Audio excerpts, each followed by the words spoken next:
Robert, you've worked with lots of movie stars, especially Angelina Jolie and also Brooke Shields.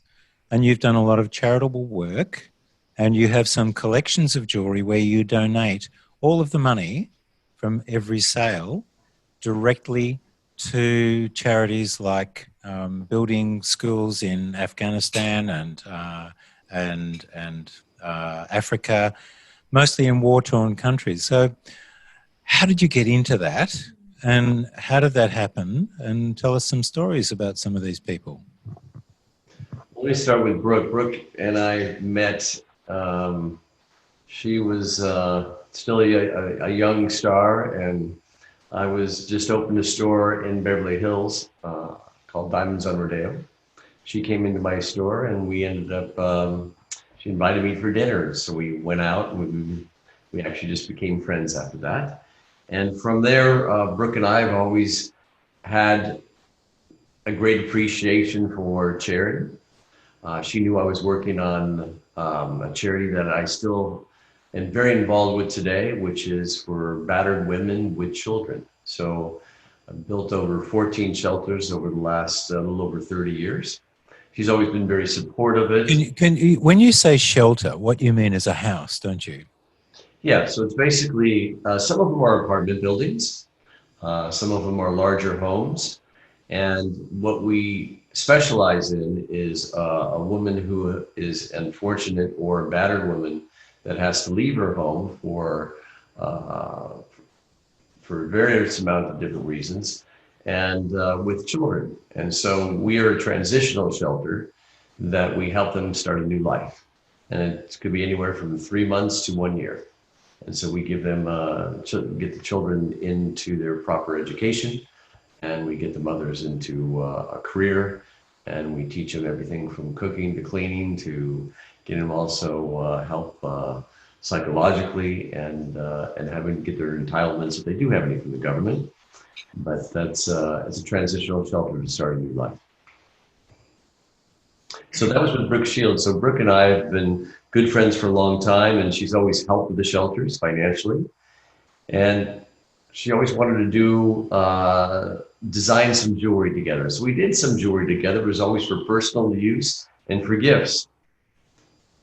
And then she came along, and we made a couple pieces, and we sold them, and we donated 100% of the money to the shelter. And that came around when I was in London, and I asked 3 of the different editors, Condé Nast, Vogue, and asked 3 different editors, what entertainers would be perceived as a great designer? And I gave them 5 names, all which, even this was 20 years ago, were much bigger names even than Brooke. And they all said Brooke. And I said, why is that? They said, because she's done everything. Since a child, was a film star, she modeled, then she went to Broadway, and she directed Broadway. Then she did a sitcom, and she designed her own house.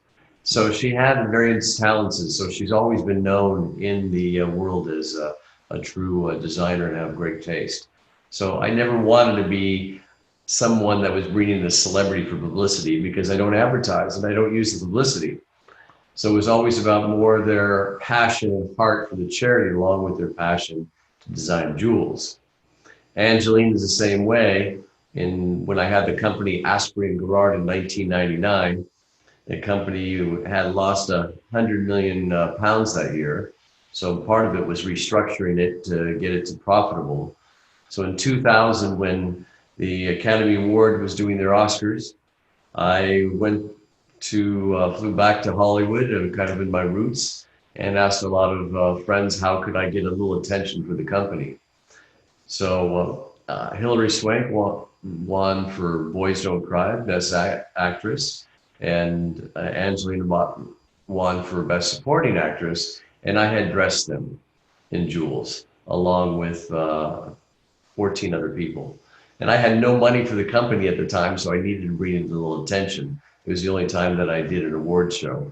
So both of them thought that I was part of a lucky charm with them, and Angelina and I got together and designed some pieces to give for charity.